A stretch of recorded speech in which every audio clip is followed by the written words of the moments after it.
I hate to break the fishing news after Ramchuck, but I'd like to speak about the ice hockey. Congratulations, you're one of the 13 listeners of the Real Life Podcast. We just traded a migraine in for like an orgasm. Might want to mark that down. Yep. All of my projects are on schedule until they're not. A member of the Nation Network of Podcasts. About as funny as we're going to get today. Welcome back to episode 302 of the Real Life Podcast. No Jay today. It's just myself, Liam, Wanye, Chalmers, and Bagged Milk. And we've got plenty to talk about in the Oilers world for sure. Busy day with free agency. Always been there for me. Sorry. Busy You've always been there for me, agency. Liam. Liam's always been here. Always. Tyler, too, is way better. The most consistent person on this podcast. Here every Monday and Thursday. That's right. You're steady. You're my rock, Liam. You're my rock. You've been there since the beginning, and that's why we respect you.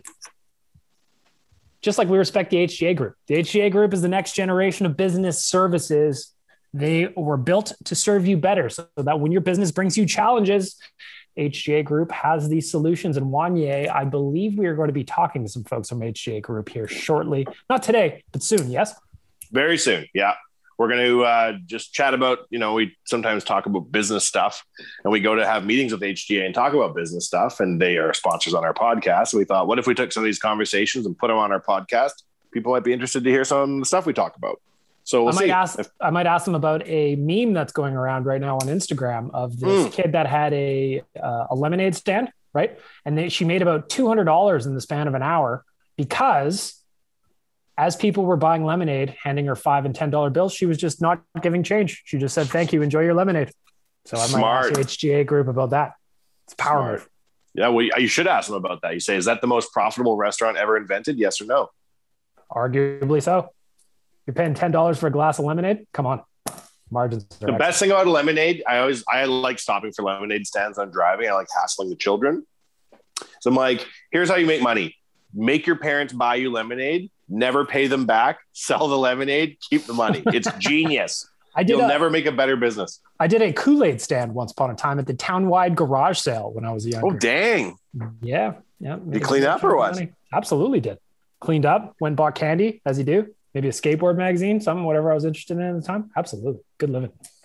When I lived in my kids took a lemonade stand to a whole new level when they went and got all the freezies and stuff out of our freezer.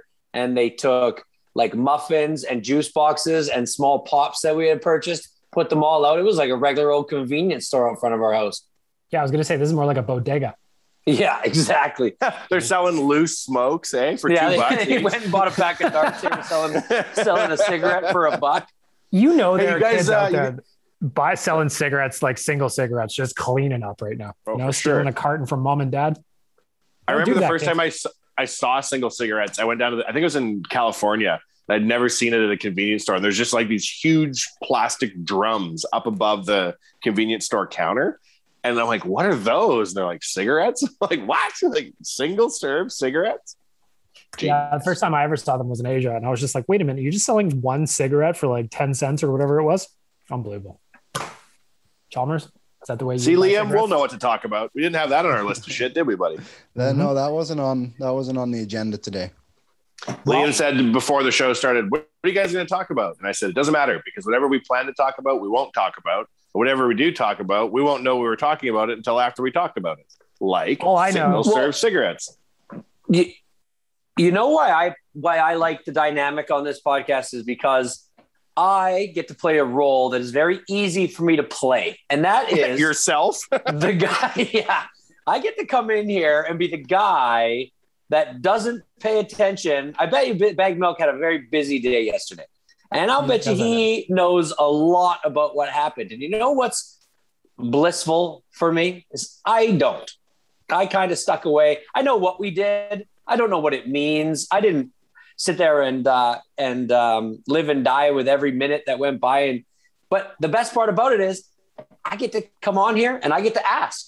I get to say, so I know what we did yesterday. Let's do the overall broad question that you can answer and then break down the finer points. Yes. Bag Milk, we better off today than we were yesterday, in your opinion? Yes. Yeah. Yes, the Oilers are better today. You look like Shia LaBeouf in that one clip where he goes, I don't know. I mean, maybe. Yeah. Yes. You are shy. Here's the thing. The forward group undoubtedly better. Zach Hyman, really excited about it. I just tweeted a clip of when he went 1-on-4 against the Kings in overtime. I don't know, a couple of years ago, I guess. And it's just incredible to watch his determination on the puck. Super excited about it. Derek Ryan, heard from our friend Ryan Pike at Flames Nation because he was a Flame last year. He said that's a great pickup for the Oilers. That is the kind of depth player they need. I like that. I like Warren Foegele. First of all, he gives us the opportunity to use countless super bad GIFs going forward. And that is just there. That's the jokes right themselves. You can't put a price on that. Everybody loves McLovin. Everybody. And we get to use those for the foreseeable future. Oh, McLovin's name was Foegele? That's right. Yeah. Mm-hmm. And for that reason alone, I like him. See? Now, the cost of trading Bear for Foegele, that one hurts. That one hurts because Bear is obviously a fan favorite, great in the community, great in the Indigenous community. He was inspiring. Mm-hmm. I loved the kid. So to see him get moved in a trade was a real bummer for me. Where I think the defense is probably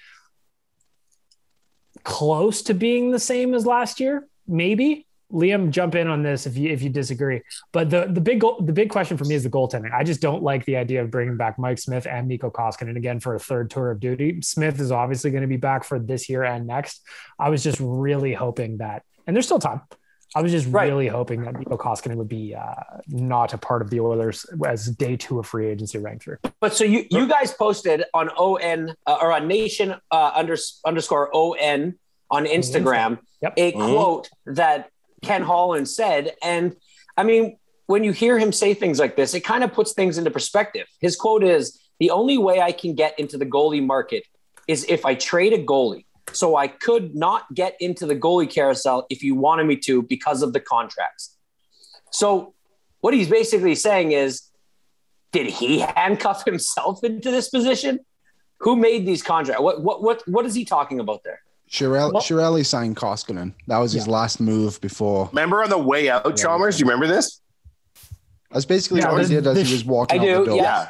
The ship was sinking. About to get gassed. Yeah, he's about to get fired. He's on his way out, and he's like, "Oh, by the by, before I get walked out by Rogers Place security, I'm just going to sign a complete unknown 9-foot Finnish goalie to a 3-year deal for unprecedented money." And the OEG kills me. So to answer the question, Chalmers, the Oilers are better, I think. The biggest problem that I had with the Oilers last year was the inability to get depth scoring. It can't just be Connor and Leon doing all the heavy lifting. It can't be. It just can't. And the Oilers are going to have more guys that can score up front. And I think that's good. I think that's really good. Losing Larson, I don't think was part of the plan. So I can't hang that on Uncle Ken. Obviously, he had his reasons to go. Cece, I don't know I don't know enough about Cody Cece, to be honest, to look at those as comparables. I know he had a good people year love in Pittsburgh Cody Cece. I don't know if he's a Larson trade-off, but people love Cody Cece, man. Who are these people that you're seeing? Because I see people on Twitter. Well, some people hate him, but Cody Cece has fans, and I was talking to some of them as Oilers Nation, and there's like people who are big Senators fans that said Cody Cece was an important part of the team.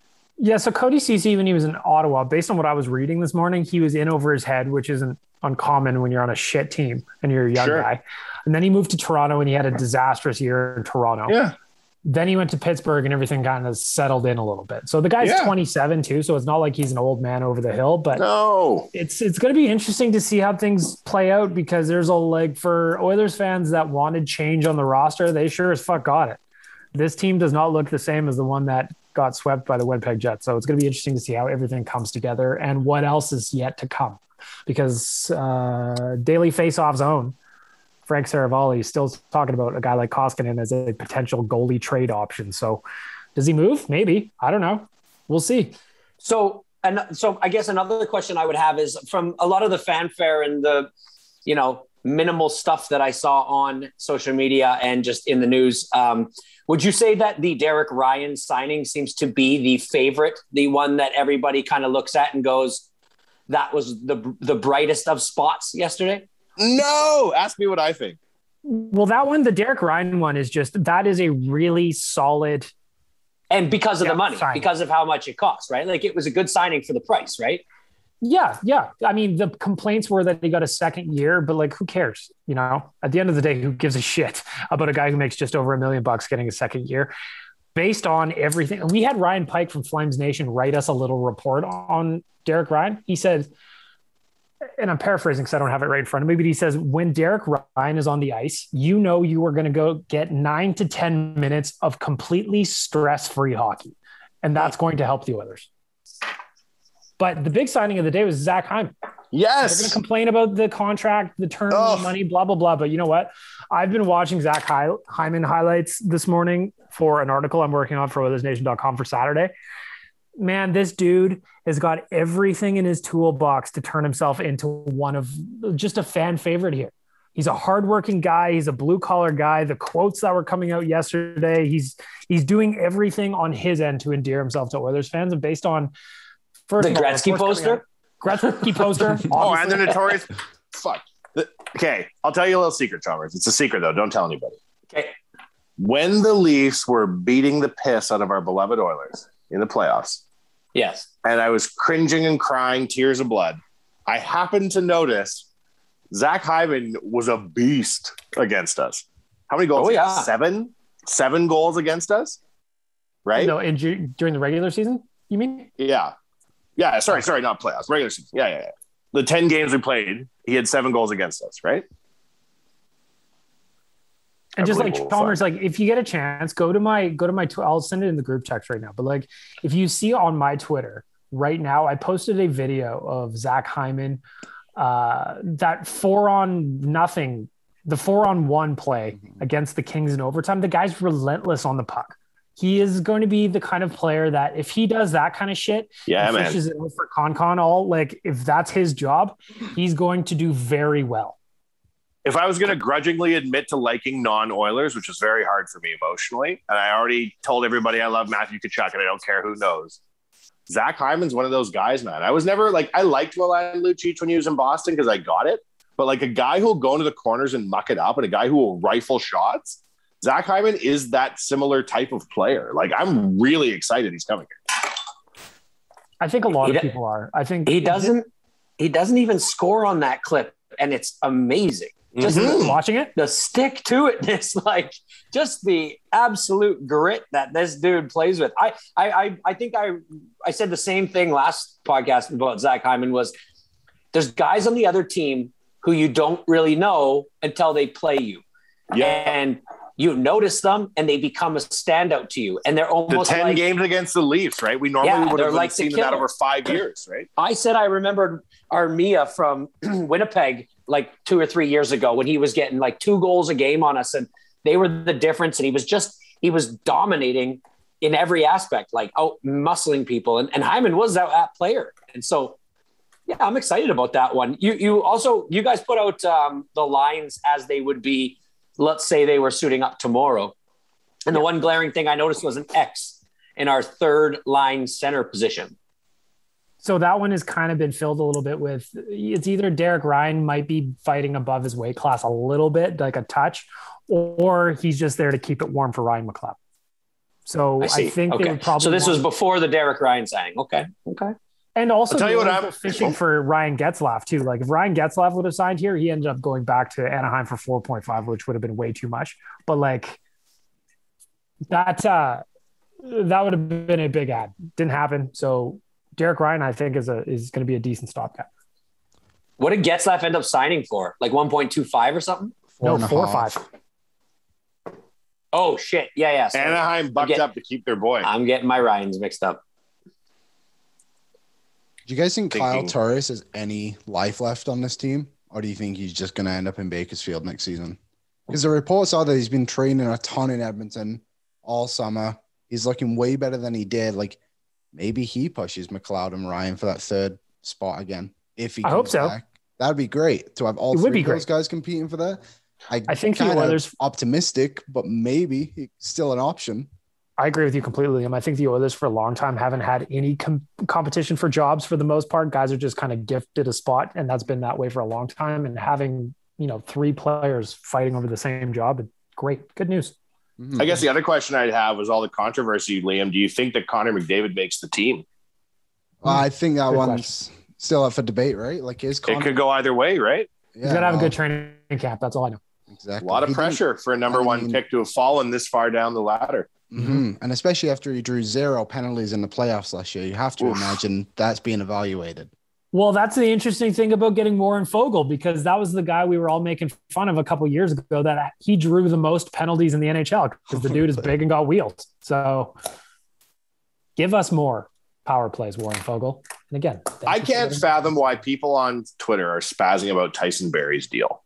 Like, if the highest scoring defenseman in the NHL is on your team and he wants to play 3 more years here, and you're like, no, thanks, I think you're a dumb idiot. How does that sound, you dumb idiot? Well, and also the thing about Tyson Barrie, I'm confused about as much about a bunch of the hate he got. I get it that he's a little bit of a yard sale on his own end sometimes. And he's the highest scoring defenseman in the league. He can be paired with a defenseman. That's what I was going to say. Like, you don't strap a fifth wheel to your Ferrari and expect it to pull the fucking thing around, you know? So Tyson Barrie is what he is. He's an elite offensive producing defenseman. He only got a $700,000 raise over the discounted deal he took last year. It's 3 years too. I don't think, listen, if you think about it logically, 3 years is going to be just enough time probably for Evan Bouchard to step his game forward and just fill in that role eventually anyway. So Sorry, go ahead. I'm surprised. I'm just a little bit surprised. It's not like Tyson Barrie doubled his salary from last year. You know what I mean? It's not like he went from $375 to $8 million because he led the league in scoring. Like, then I would get it. I was a little bit surprised by that one. Tyson Barrie is what Justin Schultz needed to be, but he actually is that guy. He's the highest scoring defenseman in the league, and he's not expensive, and he's not old, and we've always needed a puck moving defenseman. And I can remember when the Horde was like, when are we going to get that puck moving defenseman? He is here, you dumb idiots. Even to take it further, for years, it was Tyson Barrie specifically that Oilers wanted when he was in Colorado. There was rumors, I remember once upon a time, thanks to the old tagging system we now use on the website, some of the old articles were coming up and it's like, should the Oilers trade Ryan Nugent-Hopkins for Tyson Barrie? Huh? Like, no, you can just have them both now. You have them both. They're both. That's what she said. Thank you. Thank you. I think I was going to say, a question I have is how, aside from the Duncan Keith trade that happened, which I think everyone was just openly disappointed, and I don't think it's about the players that were traded. It's more the money that wasn't kept. I think everyone can agree on that. Yeah. Have the Oilers really had that bad of an offseason? Besides the goalie situation, I think it's been pretty good. Like, at the end of the day, I think after Lawson moved, it was pretty obvious the Oilers were going to have to probably do something different. That's kind of screwed everything. So they bring in CC and then you bring in Barrie. So then you either have to sit Bouchard or Bear, one of those guys every night, more than likely. So is it not better to move Bear to have a third line winger who can actually contribute to the team than have Bear sit in the stands every night? Or I think Bouchard? the answer making a lot of sense, Liam. Liam, is that Oilers fans, there's one thing we do. We love comparing players and situations to other players and situations. So we got hurt badly by the Jeff Petrie walking away for nothing thing. Now he's a very that we brought on ourselves by calling him a bum. Yeah. Well, that was Mac T brought it on himself by calling him a bum. But I led the Jeff Petrie is a bum and needs to leave chant in my mind, in my own little world. I was very pro get the fuck out of here, Jeff Petrie, and I regret it every night. I lie about in bed and I think about how mean I was to him, and he's gone on to be a very good defenseman, man. Very, very good. So I think that's the thing that this Ethan Bear trade does, is he's still so young and coming up. Where does he end up? Where's his ceiling? You know, and I think they're comparing two situations directly. But it's like everybody's excited about Warren Foegele. People seem to forget that the Oilers picked up a damn good player there. Yeah. It's just the cost of acquisition is what hurts. And I judge players 25. Warren Foegele? Yeah, he's 25, right? So I think 25. Yep. David might have even played in Erie together. Like, I know they trained together. Yeah. Well, that was an interesting thing that I was reading, is that Warren Foegele is trading with McDiesel right now. And Devin Shore was there. And there was another Oiler there too. Donnell Nurse was there too. Yeah. And as the trade went down, they were all like, yeah, you're part of it, or whatever they were saying, you know? And that's an interesting angle. A guy that's already familiar with the group, training with them in the offseason, just comes to join the party. I judge all my players based on how cool their names are, and that's why I'm still confident Rico Fata will make it in the NHL. He could. But Warren Foegele sucks. As a name? And he sounds like an accountant who lives at the end of your street, and he has a Volvo that he washes every Sunday morning. And you're like, "Hi, Warren, how are you?" And he's like, "Pretty good. I have my Volvo." And you're like, "I know your Volvo. Great." That's who Warren Foegele is to me. He's not a line-busting NHLman. That's for sure. No. I'll tell you one thing. The super bad GIFs it's the gift. Warren Foegele, you can be even on the trade, you know? Okay. If you're looking for something to tip the scale, the old McLovin GIFs should do it for you. Because I was having a good time with them yesterday. We've only just gotten started. We got to find a way to make sure that we make a lot of patented nation nonsense about Hyman, but we leave the obvious alone. What is the obvious? Well, let's say you had a new friend and his name was Charles Cockknuckle. Mm-hmm. You probably would just call him Charles. You wouldn't call him Mr. Cockknuckle in front of other people because of all the laughter. I kind of feel like Hyman's of the same type. I respect him so much. I don't want to make any of the low-hanging jokes because I'm sure this motherfucker's been hearing them his entire life. And I'm sure he's like, I get it. Hyman, right? Like he's been hearing it forever. I don't want to go that route. You know who I'm worried about is Gene Principe. He's a professional, but sometimes... As if you could see a kind man like Gene Principe interviewing Hyman to be like, Hyman, eh? Like the Hyman? Chalmers, how do we stay away from the low-hanging fruit in this scenario? I have no idea. Different nickname. A nickname for Foegele? Well, no, for Zach Hyman. For Zach... Oh, my God. Don't ask me that. Exactly. Wow, you got to do a non-Hyman nickname, like H-Town. H-Town is awful. Where you at, H-Town? Ding dong, victory. That's what I'm talking about. Mulva. Yeah, you give him a worse nickname? Seinfeld reference. Yeah. Old Charles Cockknuckle? Yeah. Harry Paratestes? I don't know what you call him. You got to give him a good nickname. Zach Hyman's going to be a fan favorite. Chalmers, mark it down in your book that you got on your desk there. Hyman equals fan favorite, ?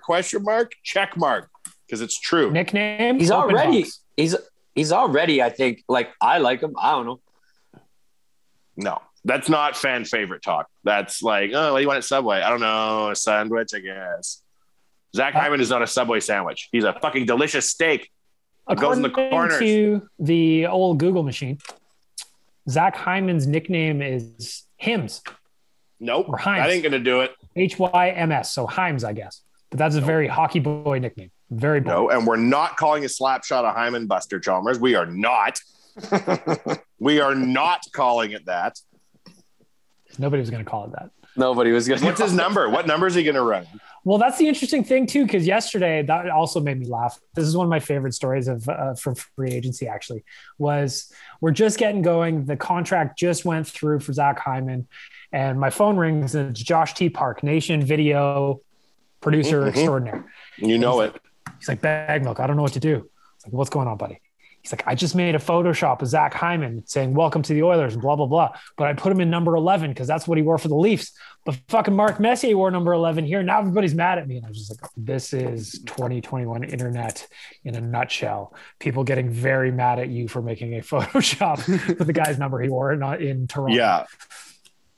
So I can't wait to find out what number. Devil's advocate. If you're making fucking Photoshops for the Oilers, and a guy wore 99 on another team, you probably don't want to do that with the Oilers. What number would you put on him then? Don't do that. What number would you put on him then? Supreme Court of Photoshop. History. Who did that? Josh Park, the lovable Josh Park made that mistake. Yes. Josh T. Park. Yes. I mean, that's fireable. I'm not going to like. Oh my God. What do you want to just blur out the numbers altogether or put 69 he on the back? What do you want? Yeah. I want to see this Photoshop now. Yeah, lazy. What number do you think he can run, though? Josh T. Park. What did he run in junior? That's a good question. I don't know. I know he was number 11, obviously, with the Leafs, but I'll check. He was drafted by Florida, right? Yep. See how I know that, Chalmers? Because I secretly have loved Zach Hyman since we played them this year. Yeah, I think. What are you playing Florida? I'm excited, man. I'm excited. I'm very excited. I think this is a fan favorite. You know how I love the Oilers, bag milk. I do. I love the Oilers. You've made a whole career out of loving the Oilers in a way. I try 10%, 5% of the time. Mm-hmm. But when a new Oiler shows up and I'm like, wait a minute, did he write a children's book? And they're like, yes. 3, in fact. Huh. Does he have a big thing of Wayne Gretzky on the wall, despite the fact he hasn't been an Oiler for more than an hour? Yes, he does. In fact, it's a fucking, what is it, Jackson Pollock? No, Andy Warhol. Andy Warhol, yeah. What's next to that in his wall, says I to this imaginary Oiler? Oh, a giant Notorious B.I.G. painting? Like, there aren't that many more boxes left to tick on my chart. I can't find out what number he used to wear in junior. So if you know, let us know. I'm curious. I'd like to know. Maybe we can make his non-sex nickname around his number, like the Big 4-2. Despite what Josh T. Park did in Photoshop, he will not be wearing number 11 here in Edmonton. So I am curious because I think this guy's going to sell a lot of jerseys too, man. So I bet it won't be long for the Oilers to announce his number. If you're mad about Josh T. Park's Photoshop, you're a boohoo baby. And you need to go with all the people who are mad about Barrie re-signing, and you need to all get on an elevator and go away. I'm not mad. I just pride myself on when I'm doing my job that I have an attention to detail, and putting Zach Hyman as number 11 in a Photoshop right now. We don't know what other number he could be, though.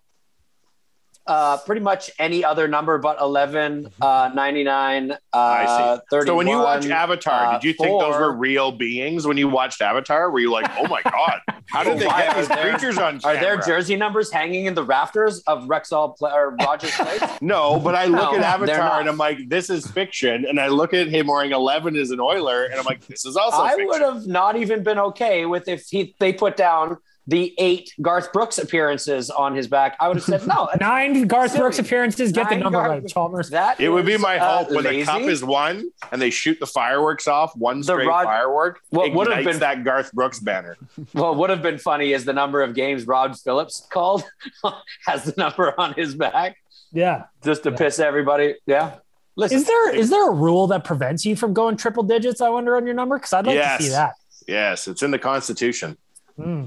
Of America? Yeah, and Canada too. It's like no player shall have 3 digits. It's true. I think that was 0.6. If you come into the NHL and you're like, oh, hi, I'm here. I'd like to be number, what's a goof number? 48. I'll Kirk Maltby. There's just some numbers you can't take players seriously. Chalmers, do you agree? There's numbers you can pick as a player that you're like, I'm here for a good time, not a long time.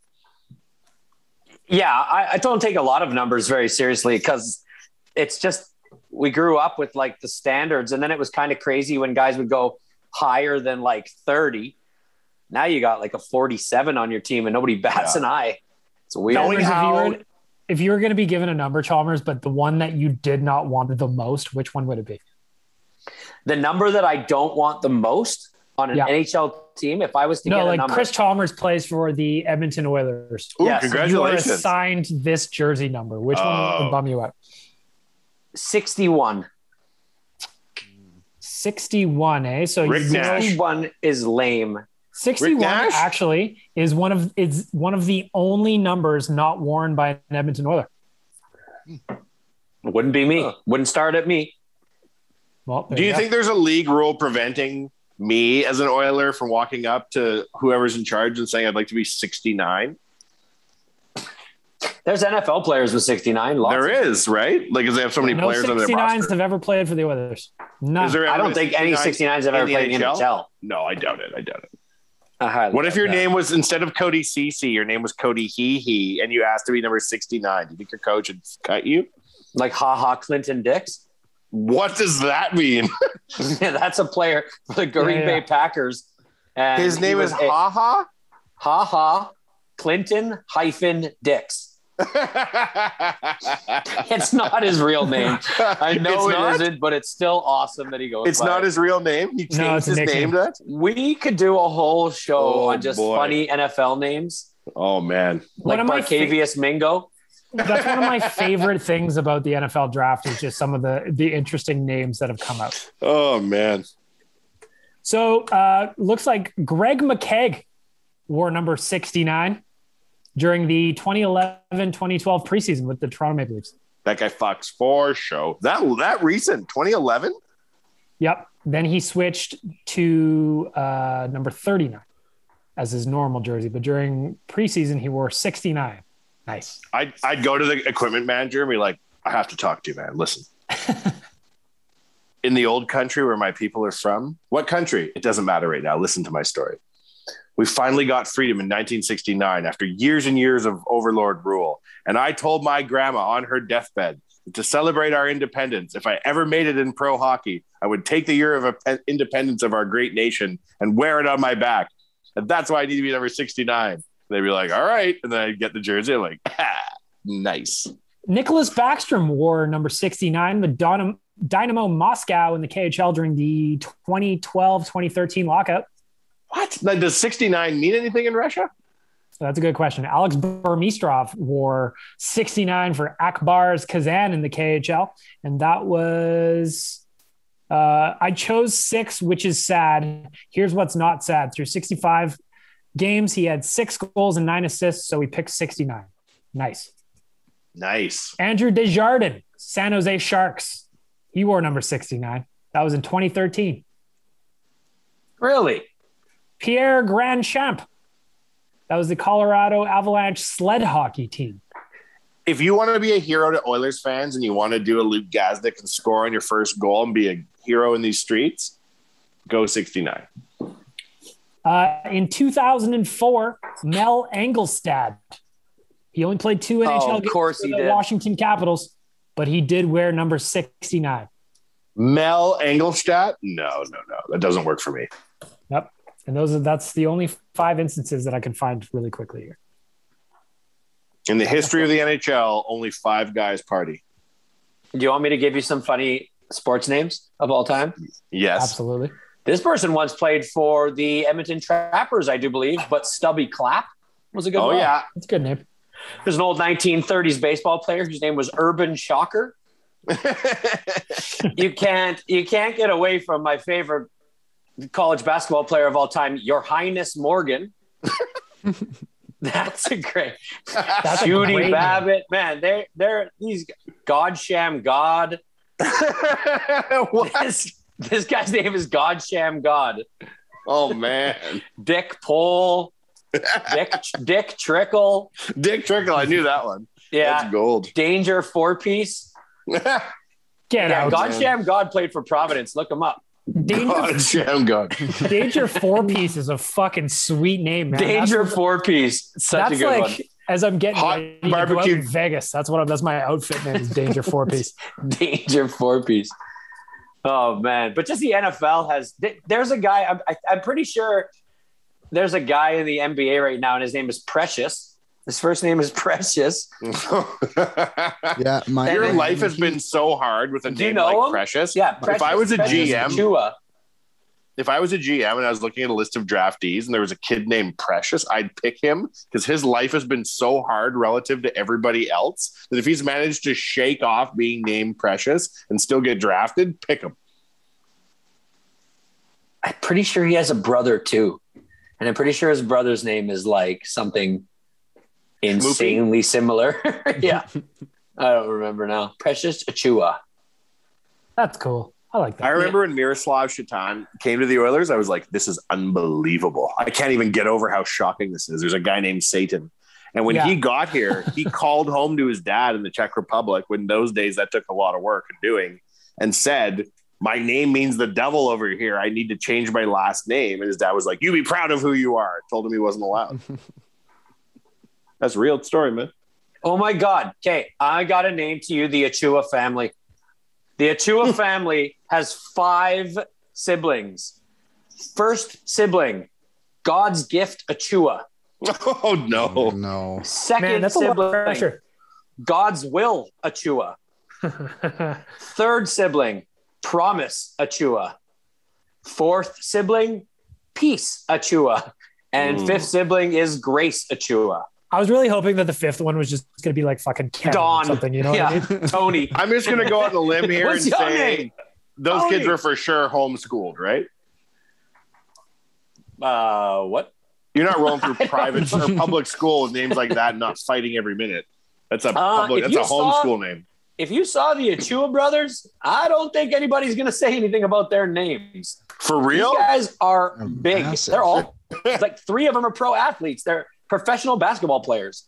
They're huge. Named God's Will in the league. God's Will Achua. Yeah. Plays professional basketball. Is that his nickname though, or is that's a real name? No, That's the his real name deal. is God, spelled GOD''SGIFT.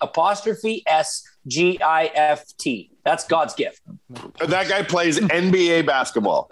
He does not play NBA basketball. He is still in university and plays for St. John's University. What about the other ones? God's Will is currently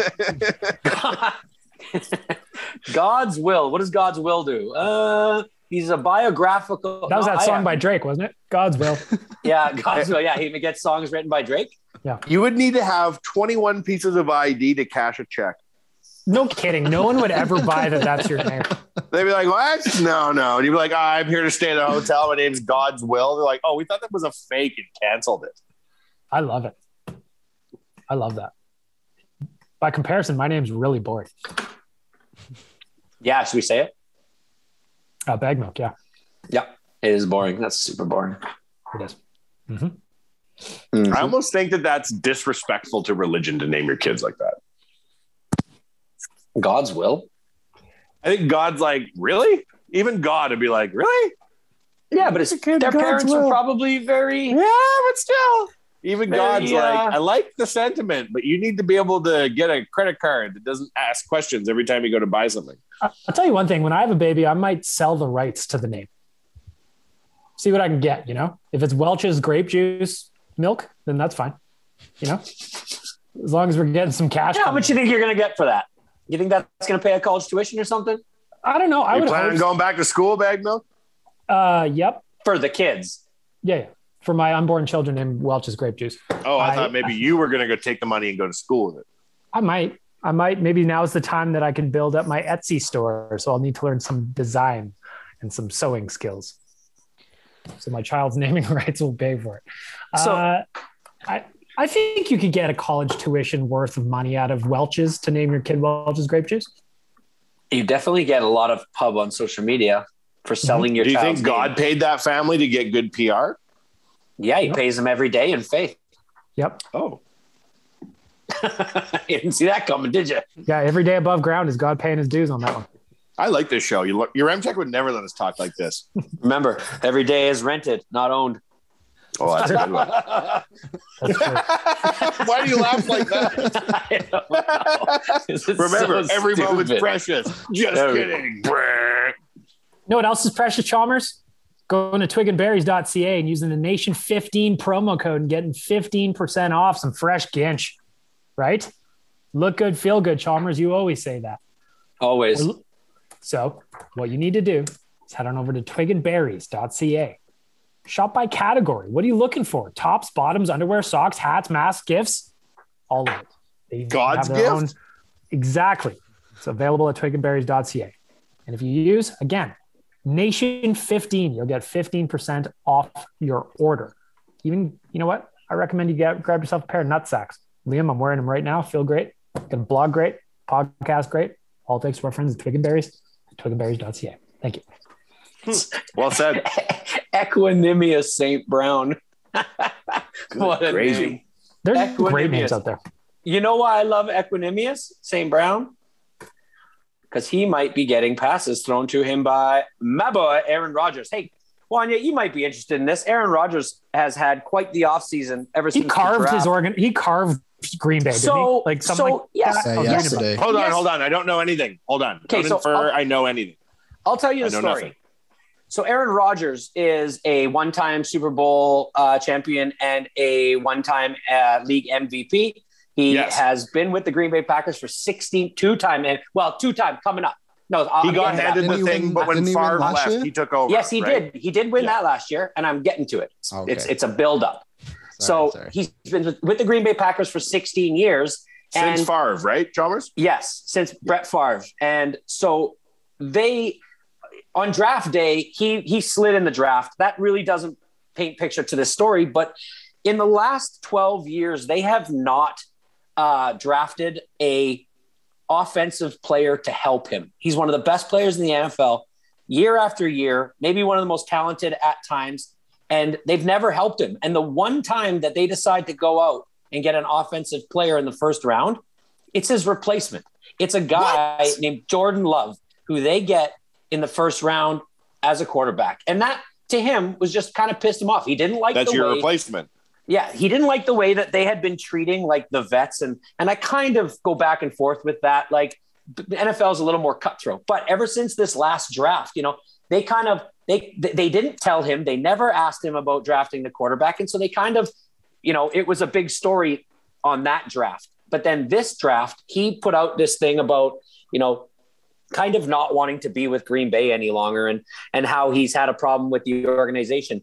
And yesterday, he did what a lot of guys don't do in a press conference, and that is for 30 minutes, he told the whole story. He was completely candid. Really? Regardless of how it made him look or how it made the organization look, he basically told the truth and just said, this is what's been happening. This is why it's like this. He said it had nothing to do with them drafting my replacement. It had to do with X, Y, Z. And it was just refreshing. And to say that he carved the organization, yes and no, but they kind of did it to themselves. You know, they're getting that last year in his MVP season. So last year he wins the MVP of the league.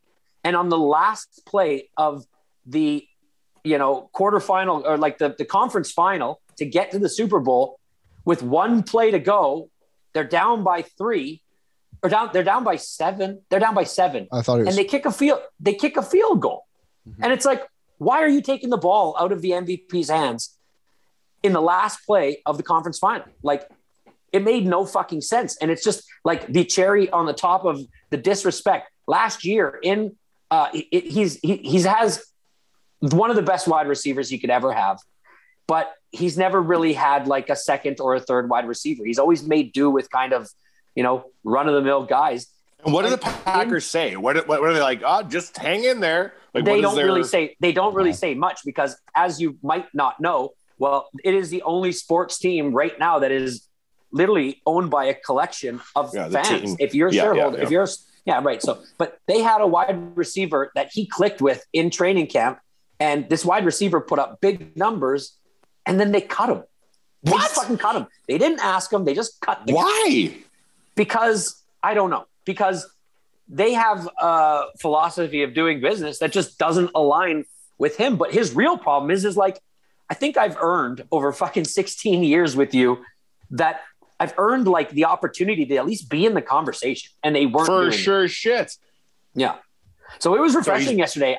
He quit the Packers, right? He left the team, right? No, he showed up. There was a whole thing. Is he going to not show up? Is he going to hold out? I thought they offered him I thought I read a thing. They offered him a ton of money and he said no.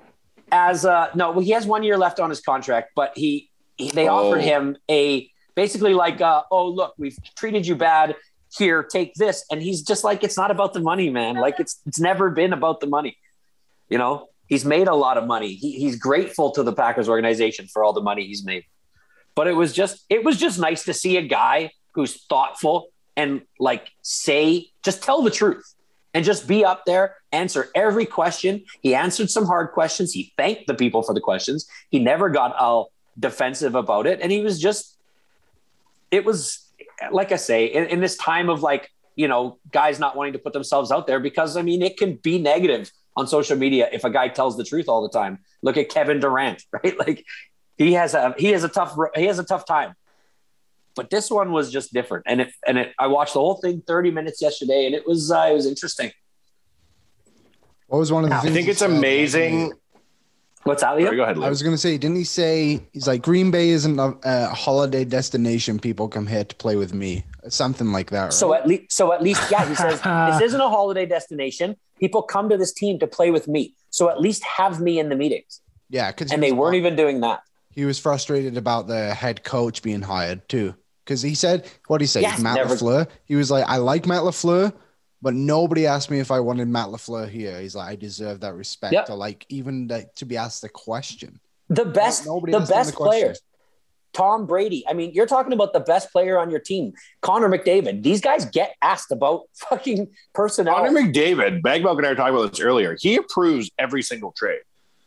or at least he approves, or no, guaranteed he approves every single trade. I guarantee it. I don't know if I buy approves, but I definitely believe he's involved in the conversation because it's I think his opinions bad business not to.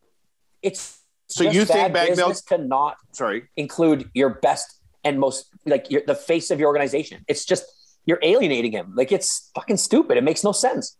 So you think Bag Milk that a guy? What's the guy with the funny name? Like my neighbor with the Volvo that doesn't exist. Warren Foegele. That's the one. You think that Connor didn't sign off and be like approved or even suggest it? I bet that Ken Holland picked his brain. Hey, I know you train with this guy. What do you think? What kind of person is he? We're looking at trading for him, blah, blah, blah. I bet that happened for sure.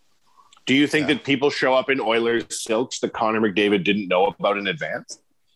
I would find that hard to. I would find, like yesterday, if you look at yesterday, what happened with Zach Hyman, guarantee Connor knew. I bet he knew. Foegele, he obviously knew because they were together at the time of the trade. I would be surprised if he didn't know about Cody Ceci. Yeah, I would be surprised if he doesn't know about what's coming, but I don't know if approved is the right word that I would use. Okay.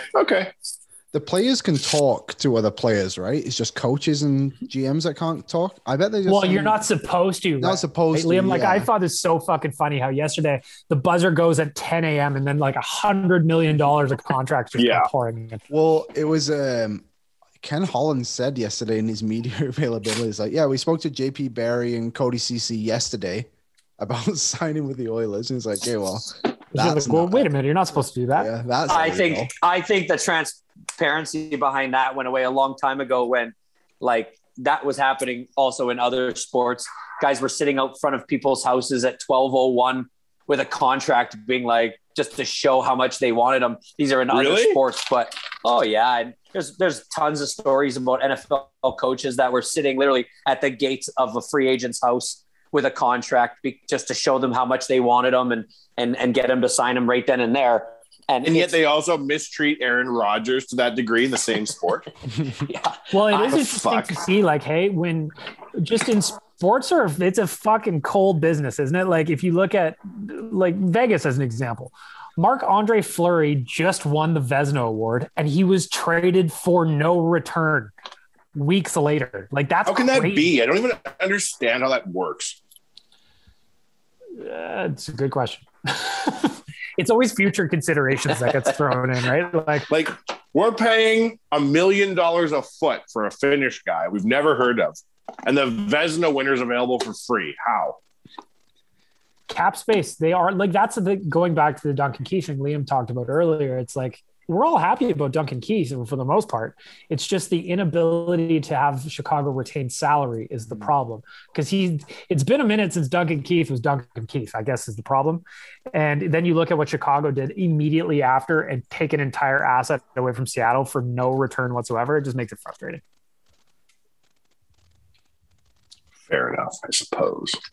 But I also think that, yesterday was a tough day to do the job we do in the sense that it was a very negative place to wade through. Like the pool was full of pits yesterday. I think it's because everyone's going insane because of COVID. That's why. Oh, you said you didn't want to talk about COVID. Well, I'm mentioning it as a signpost. I just think with Holland doing his interviews and always talking about Chelios and how he won 5 Stanley Cups or whatever and all that garbage every time, like people are just so frustrated with what he has to say in these press conferences and when it comes to sign someone. And then all these analytic things are getting thrown out and how this guy's just like trash now and all this. And it's like, well, can we just see what these guys are like when they actually hit the ice? There's none of that though, right? Liam, it's it's crazy. Like the spreadsheet boys, like, and I follow analytics too. I like to me too. Get guys' numbers, but like you're 100% right.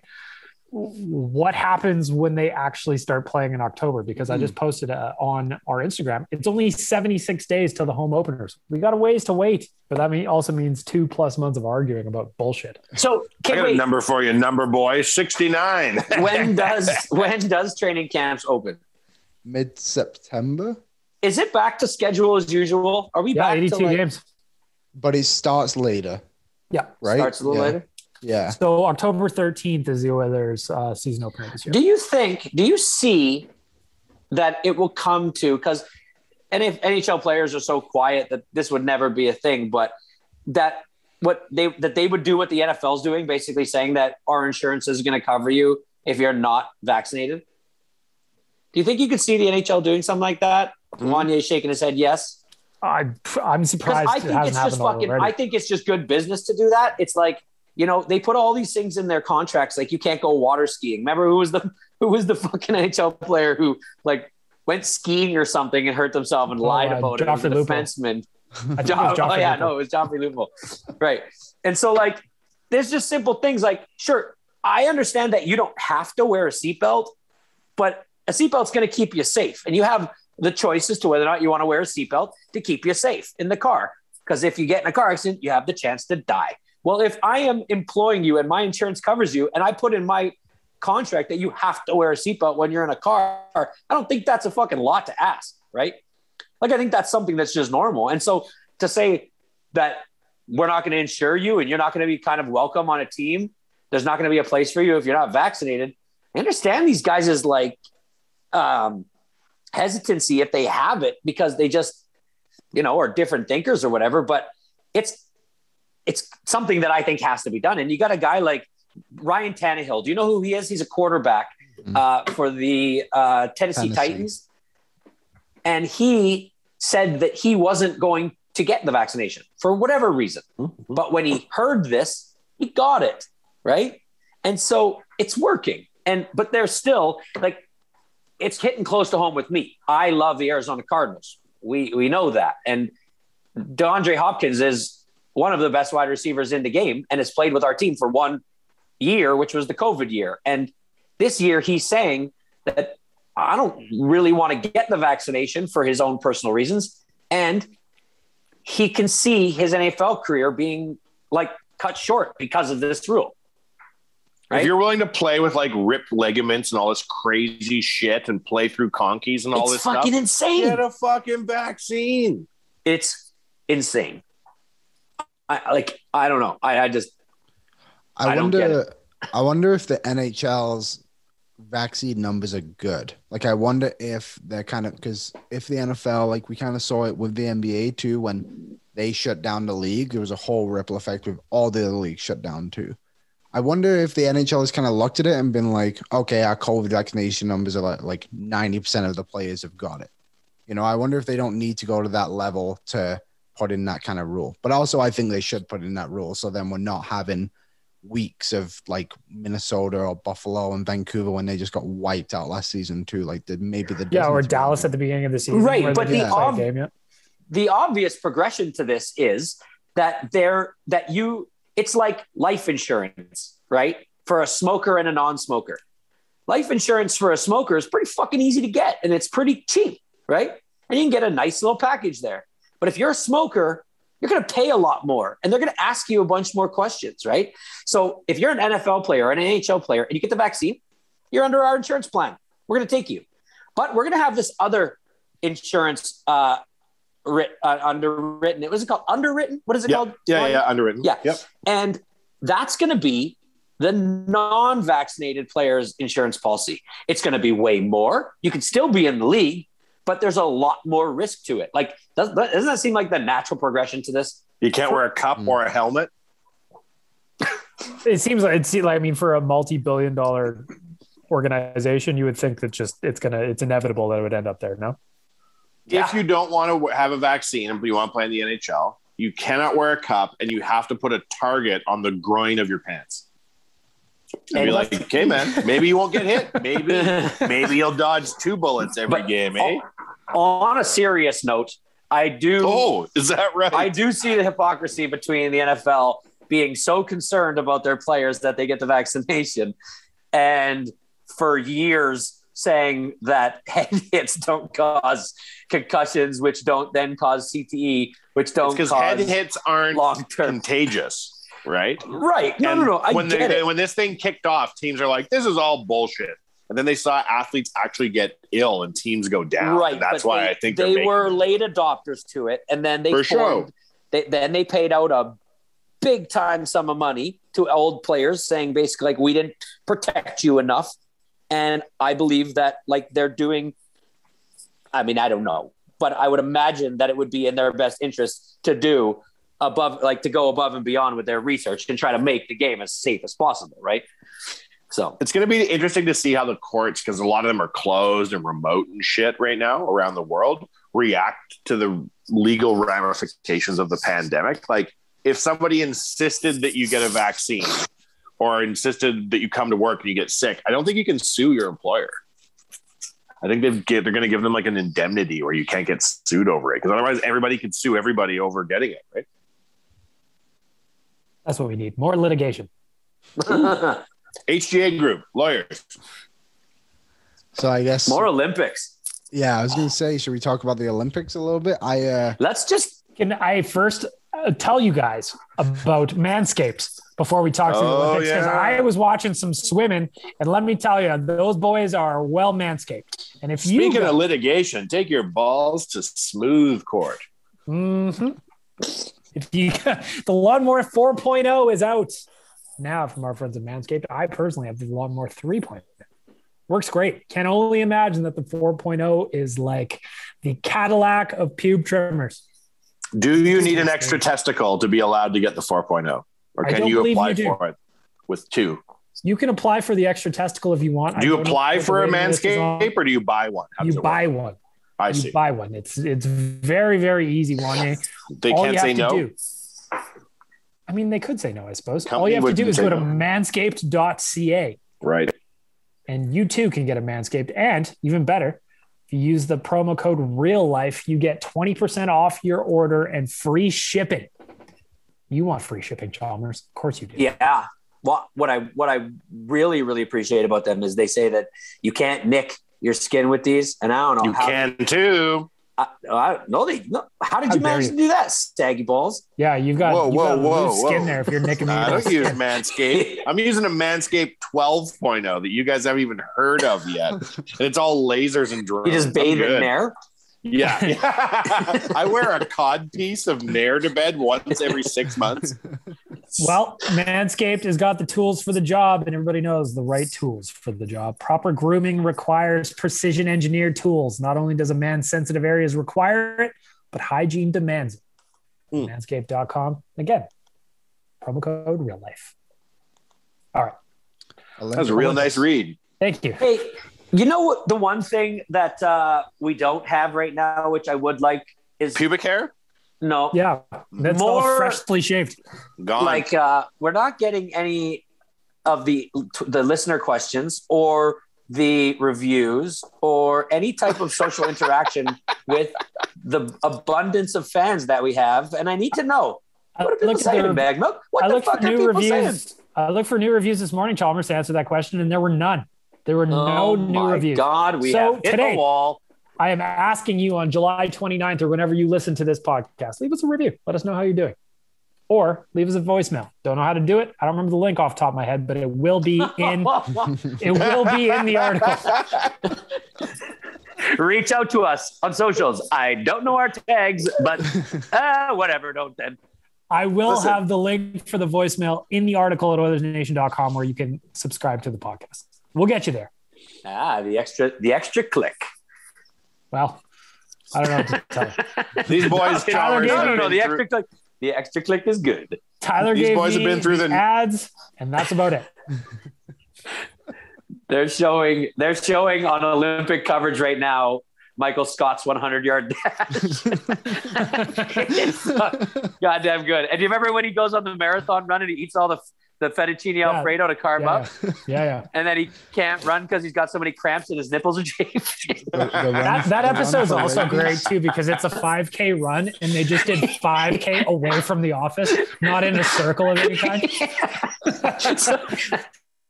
Oh my God, what a show. Okay, Olympics.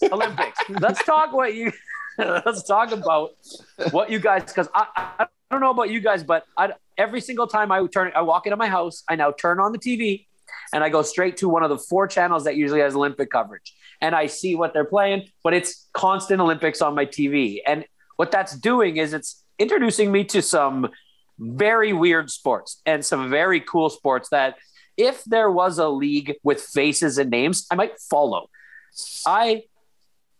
If you guys have watched the 3-on-3 basketball, it looks like if me, Liam, and Bag Milk went to the YMCA and played against Wanye, Yaremchuk, and JR, because it is awful.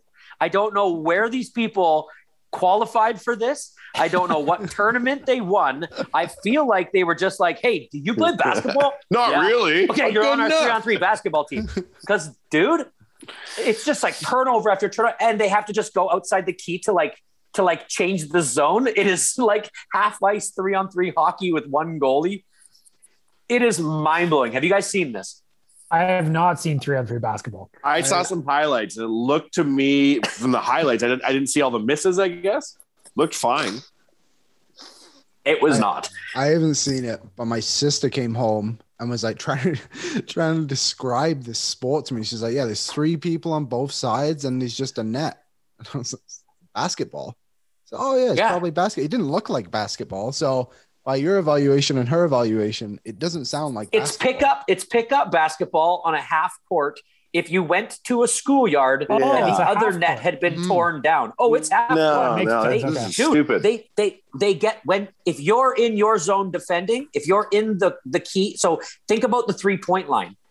If you're inside of that and you're in the defensive zone and you steal the ball, you just have to go back to the 3-point line and then bring the ball back in. And now you're in your zone. Like, it's legit half court 3-on-3 basketball. I'm all for new Olympic sports, and I understand you got to change with the times and shit. So you're saying bring back the pigeons for the old shooting contest. Oh, you got to. And everybody needs to run nude like in the original Olympics. That'd be cool. Yeah. But I don't think you should be able to make up a sport. Be like, it's basketball, but funkier. Like, why do we need this? I also learned, Wanye, that in 1900, the archery contest also used real pigeons. How's that? That's when you could set your watch by people. You know, they were real stand-up folk. Ottoman Empire forever. And then you let fly with a pigeon killer. The Hyman Buster. I watched some mountain biking the other day. Man, my legs were burning just watching. That's a cool sport. I can get behind mountain biking being in the Olympics. The rock walls they were climbing were basically straight up or down, depending on which direction of the hills they were going. It was a fucking intense sport to watch. Mountain biking looks way hard. I got tired just watching it. What is your favorite? Everybody here, one at a time, in order of age. Chalmers is the eldest, Liam being the youngest. Yes. What is your favorite Olympic sport in the Summer Olympics? Oh, I like the track. There's like the sprints. They're just. I'm looking forward to track too. And even the swimming sprints. Any of those. Like the 100-meter, like just the power off the blocks. Well, as the former 400-meter champion of Sherwood Heights Junior High School, nice. You were big flex here from Liam. Record holder. Sorry. Little humble brag. So I like watching that. That's a good one. Just I feel what the athletes are feeling, pretty much. That was a brag, by the way. That's not a humble brag. A humble brag is like, oh, I don't know. I guess I was okay. You're like, state champ, bitch. And then you spiked your phone. That's not a humble. Here's the thing about sports in the Olympics, which I've noticed, is if you get in at the very beginning, I don't really care what sport it is. The stories tell themselves. If you catch the diving competition from the very first diver, and there's only 8 of them, and they go in a row, and you start to see like 4 dives each, you are into it. Like that's this is why you're good. This is why you're good, Chalmers. You understand the story behind shit. You can explain why any type of sport or player is interesting. You're good at understanding that. Because I really like those. Because I always like. It's the same reason why when I ask my wife, "Do you like that song?" Yeah. Well, do you know what it's about? No. I go, there's a whole nother level of liking that song. Yes. If you knew what it was about and you knew, like you could feel something from that, right? And so like to just watch people swim, yeah, it's fucking cool. But if you know the story behind people or like just watch them have to get to that point, right? Like there's a lot of qualifying, a lot of heats, and then you get the winners of all the heats come together and they battle it out for gold, right? If you knew what Little John was saying when he went skeet, skeet, skeet, skeet in the hit song, Buddy, that song bangs. You'll enjoy it on a different level. When you know the words and you know what he means by skeet, skeet, it's a whole nother level of banging.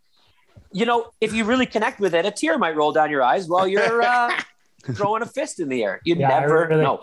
You connect the Filipino motherfucker. But like, okay, so the Filipino deadlift lady who got the first gold in the history of the Philippines.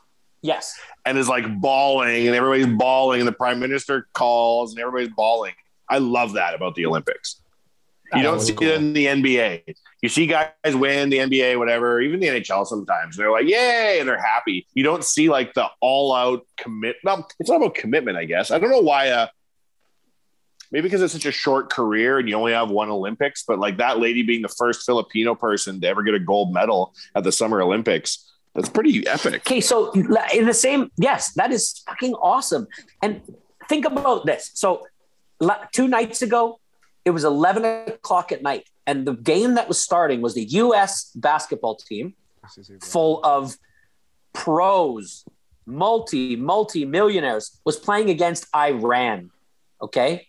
These guys come to the center court, the starting fives from each team. And I put myself in the position of being one of those players from Iran. And you're like, this is the country we've been told to hate. Yet I play basketball, and these guys are my idols. And you're getting to fist bump them, and you are getting to realize that you are now about to play them for, I think they only play 48 minutes or something. I don't know. It's a little shorter game. But you're going to play a basketball game against these guys. And there was a couple guys, like there's one guy on the Iranian team who's like 7'2" and was taking Kevin Durant to the hoop and straight up like, cool. And you're just like, this guy's from my. So it makes you also then think about the world, and like, there's probably some players from Iran that could legit play in the NBA. Yep. But I don't think there's many scouts going to Iran to scout NBA players, right? Nope. I wonder if there's a lot of NBA scouts at the Olympics then, just thinking that down the line. I mean, maybe the dude that was like 6'4" and was their 7'4", sorry, and was their highest scorer and was like legitimately out muscling Kevin Durant at times. God's plan. He was playing on like 2 bad knees. You could tell by the braces he was wearing. And he's just like, this guy has battled his whole life playing this sport and loves it, and is now going up against. Isn't playing for money. Is poor. Is like probably not. Doesn't have any money. Yeah. And he's like, if I was just born in another country, I could have been a multi-millionaire and an idol to people. And to just, I'm going to dunk on Kevin Durant now because the Olympics. I'm watching this basketball game, and it's all I can think about. Liam, you're shaking. You're nodding your head. Yes, like you actually watched that game as well. Did you? I watched the first quarter and a little bit, and then the score was like 57-21 or something like that. So I turned it off. But yeah, Damian Lillard got hot. Yeah, but they were sticking with him. You saw a little guy from Iran straight up cross over like Bam Adebayo and shoot a 3-pointer, and you're just like, that's a dude from Iran, and he just took an NBA player, one of the best they have, crossed him over and shot a 3 over him. Do you think there's a guy in Iran that could go one-on-one with Connor and snipe? Oh, yeah. That guy is probably crazy. Where do you get the best ice? hockey player in the world? The best hockey player in the world has probably never put on skates. Now, how can that be the case? Because he probably, if he would have had the type of upbringing that would have fostered that type of upbringing. So there's an athlete that could have adapted his skill set to hockey and been better. The best athlete in every he could be sport playing like golf or playing something. the game. There's absolutely. I think what's sadder is there's somebody out there that was probably better than Connor. Maybe not Connor, but there's somebody out there that could be the top 5 players in the league right now, and they either got clipped and took out a knee or quit for some reason, and they never got their shot. For sure. Look, okay, so don't look much further than NBA champion Giannis Antetokounmpo, who literally was playing in Greece and not being noticed by anybody until like by fluke. Some guy watched a YouTube video of him. What? And was like, yeah, some dude watched a YouTube video of this tall, lanky kid playing Greek high school basketball. Div 2 he played too. He didn't even play in the Div 2 or some shit. And this guy just was like, you know what? He said to his team, he said, give me a fucking plane ticket to Greece. I want to go see this kid. And they were like, what? Why? We're not doing that. And he's like, trust me. And so he went.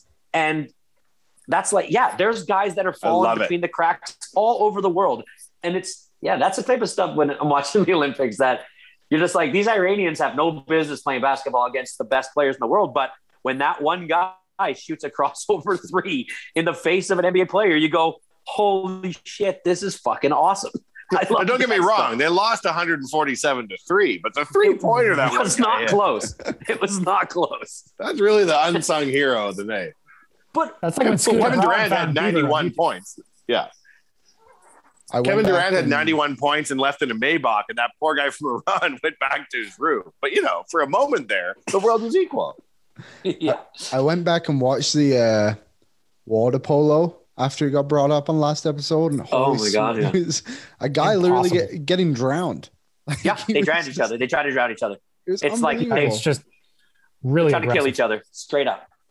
I don't like it at all. No. You guys like the kayaking? Where they got to go through like the hanging bars where it's like a wild rapids, but they got to and on the red ones, they got to go past it and then come back through it. And on the green ones or black ones or whatever, they can just go straight through them.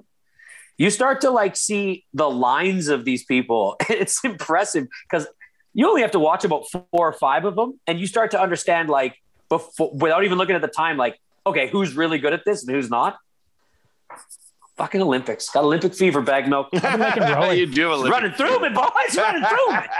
Got to go get a Slurpee to calm this fever down. Have you seen, by the way, Chalmers, the Slurpee talk around real life podcast listeners has really started. It started with our own meme extraordinaire, the bearded Brad. No. It was Surveyor Brett. He sent me a picture of his local Slurpee machines, and I then it's an impressive collection.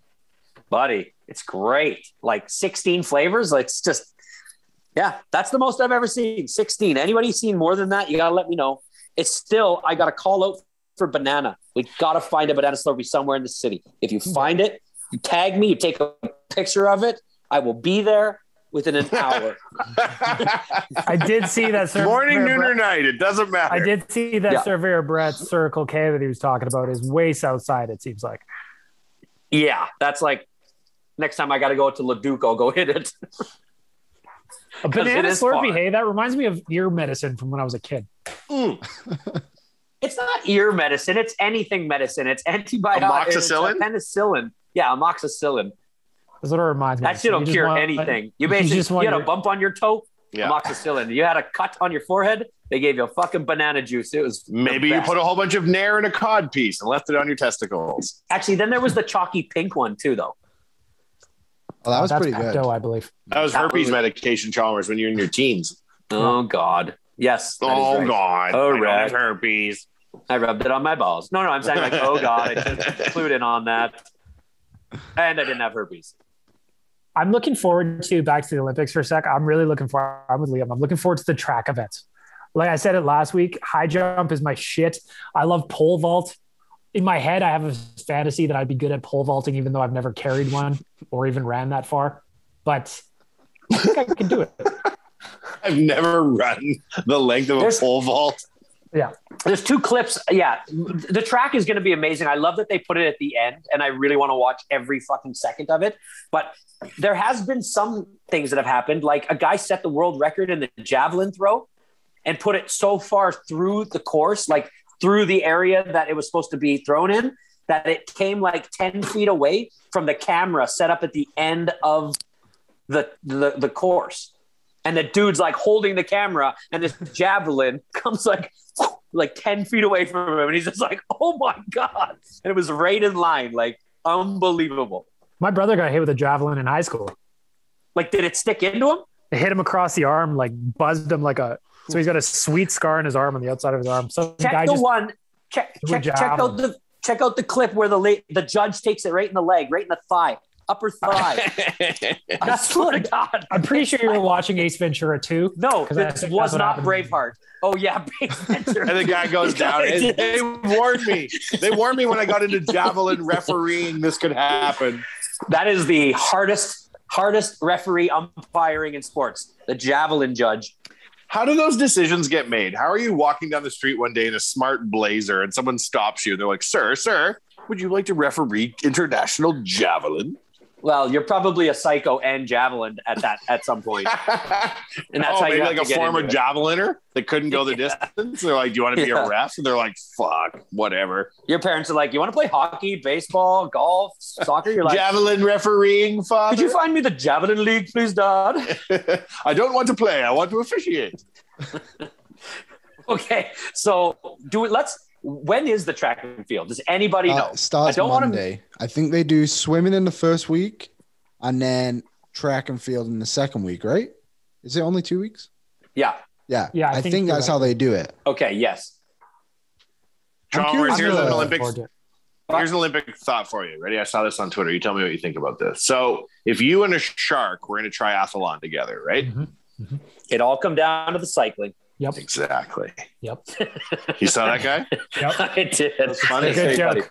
I loved it. The shark in the running. Yeah. The shark beat me in the swimming. So I guess it would all come down to the biking. It comes down to the cycling. I love that. I mean, of course we're going to win the cycling. What a fucking stupid thing to say. Fish doesn't even have no shoes to clip into the pedals. Idiot. They can't breathe out of the water. Like, Jesus Christ, people. Did you guys see the cycling event? It was not like the sharks cycling. No. I would definitely watch that.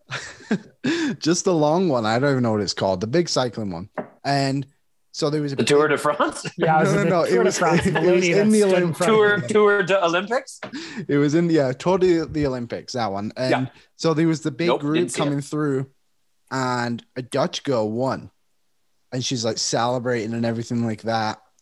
Big sprint off at the end to get away from the group, and then she's celebrating with a coach, and then one of the officials comes over and was like, "Oh, you actually finished second."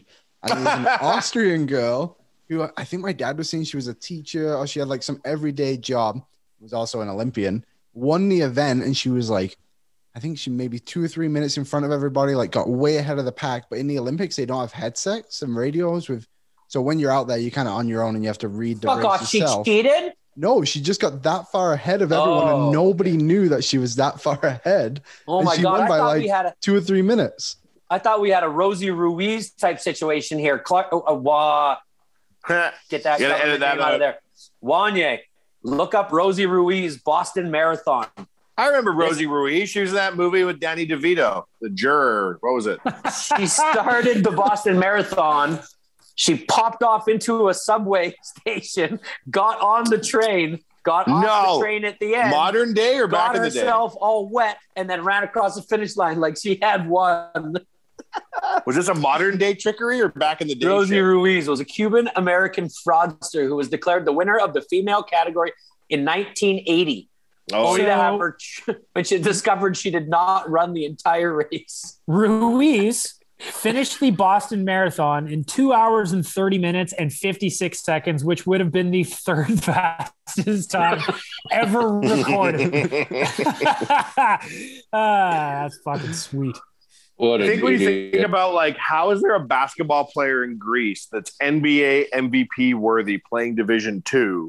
And how can someone cheat in the Boston Marathon and take a subway? It's because there isn't always people watching, and people take that for granted. They're like, well, someone paying attention, surely. Like, no, man. Sometimes they are. How do you think I get into half the bars I got into back in the day? You get kicked out, and guess who's not? You wait till the perfect time when the bouncer's not watching, and you give a little slip. The old slip play. If you just act like you're you're confident and you're nonchalant, you get away with pretty much anything. This is an hour and a half so far. I've had this plan, Chalmers. I feel like you will appreciate that. My plan is this is like an Ocean's 11 style heist that I've always wanted to do, where I figure if you walk into a hotel wearing coveralls and having a fake purchase order, you could walk out the front door with the ice machine. Yep. Water bottle delivery. Be a fake Culligan water delivery guy. They'll let you in anywhere. That's what I'm saying. If you do it with conviction, you can walk out of a hotel with the ice machine. Yeah. I wonder if that's my key to getting a Slurpee machine. I worked for a year. Okay. I work for the Slurpee company for 1 year. For a year. I claim that one of the machines is broken. I get the replacement and I just take the broken one home. Yeah. And by then I'll have learned how to mix the perfect Slurpee. I'll have learned where to get the syrup. You would need to drink like 180 liters per flavor per month of your garage Slurpee machine to make the flavors not go funky while going bad. But before COVID, you remember how many people I would have over on like a daily, weekly basis, right? I would Of course. No, okay. I'm not saying it can't be done. By neighborhood kids, I see somebody walking their dog and say, "Hey, banana Slurpee." Sell it out the back. You can sell it to the No, not selling. I'm giving it away. Wow. Maybe you could set up a lemonade stand, but a Slurpee stand instead, and not give anybody change. Here we go. You could just go work at 7-Eleven. Last night I went for a Slurpee. I just grabbed one, a grape elite flavor, and I splashed a little bit of vodka in it, Chalmers. And the amount of people that just love a vodka Slurpee that I learned last night on Twitter, it's just, that is that's the only adult beverage I feel like you can cruise around the streets with as you're walking, of course. Yes. And nobody bats an eye. It's just the boozy Slurpee. So you want next level? Yes. Next level hack for this? When you put the vodka into the grape Slurpee, what happened to the grape Slurpee? Oh, see here, this is a good point you're making because I don't want it to get too runny. So what I did was I powered through some of the juice of the Slurpee to make it a little bit more crystally, and then I added the vodka. Okay, that's one way. I'd like to know One way. You buy 4 Slurpees for future use. You then put them into the freezer until they freeze to a rock hard block of ice. You then take that rock hard block of ice, you dump it into your blender. You put the booze in there and you blend it. At that point, then it turns into like the perfect Slurpee consistency with the booze in it. Wow, that is living in the year 5000. Yeah, it takes a little foresight. You gotta have a freezer full of Slurpees because you never know when the hankering's going to hit for a vodka grape or maybe a vodka orange or maybe just a nice rye and Dr. Pepper. That'd be really nice. Yeah. Still, though, I know that our Circle K now, Chalmers, I'm calling it our Circle K. Doesn't have cherry Coke in it. I would love a cherry Coke, a little bit of rum. You know, it'd be delightful. Cherry Coke is the lost flavor. Like, it is one of the most popular ones. It is nowhere to be found. But now all you get is these like 6 Barks cream sodas. Who the fuck is drinking Barks cream soda? I'll tell you, not me. I got a Barks cream soda about a week ago, and I'll tell you, it is an inferior cream soda. To what? A Crush? Absolutely. This is going to become just like the Slurpee podcast. It's like every episode we talk about fucking Slurpees. Sometimes you got it, you know. It's my natural. I don't think Wanya's caught up on Big Brother, so we can't go there yet. No, but you can talk without me. I don't mind. I didn't watch it last night, and plus, we are an hour and 30 in, and I am positive an hour and 30 in. People have tuned out of this fucking thing. Goo. Yeah, it seems like end on a high with the Slurpee reviews. There we Ended on a high. My parents are out of my parents are out of town. My wife and kids are out of town. So yeah, we might just end this on a high. You know, respect. My parents are out of town. Oh man, they're gonna be so surprised they come home and find out how old I am. Just empty Slurpee cups everywhere with empty bottles of vodka. I am legit I'm going golfing in about an hour and a half, and I am going to probably go and a Slurpee. It doesn't have to be in the freezer long. Chalmers, you know what I got Jay's clubs. We know this. Yeah. Yes. Last week I went to the driving range 4 times. Lewis Estate's not far from my place. You go get a large bucket of balls, takes about an hour. It's nice. Get outside, hack away a little bit, starting to figure things out. What I'll tell you, Chalmers, and I think you'll appreciate this, as the single guy on this podcast, Liam, I don't know where you're at. Taken. Driving range. Babes on the driving range, Chalmers. It's the new grocery store. It could be. Yeah, buddy. Driving ranges are a hotbed. Golf has, we talked about this 3 podcasts ago. Golf has had a huge comeuppance in the young people's world. It is big right now. And I haven't been to a public driving range in a while. I think I might want to go. Well, if that's what you're telling me. Swing out to the West End. We'll go. Cause there's a lot of beautiful women out there hacking away, you know? And here I am duffing my driver all over the place and embarrassing myself. And if a girl laughs at you, you say, "Girl, I'm only good at one thing, and that's sex." I'm not that good at that either. So no way I'm better at that than this. Would you rather I'm a good golfer or a good sexer? Because I am neither. Do you want a Slurpee? I've got $6 in my pocket to get us a couple Slurpees, and I'm amazing at the sex. So I've taken a javelin. So your move, ma'am. Your move. All right. That can probably come to an end now, then, I suppose. Probably. On another high note. All right, everybody. Thank you very much for listening, and we will see you next week. Have a good weekend. Thanks for listening to another episode of the Real Life Podcast. Don't want to miss any of our nonsense? Hit the subscribe button and give us a follow on Twitter and Instagram.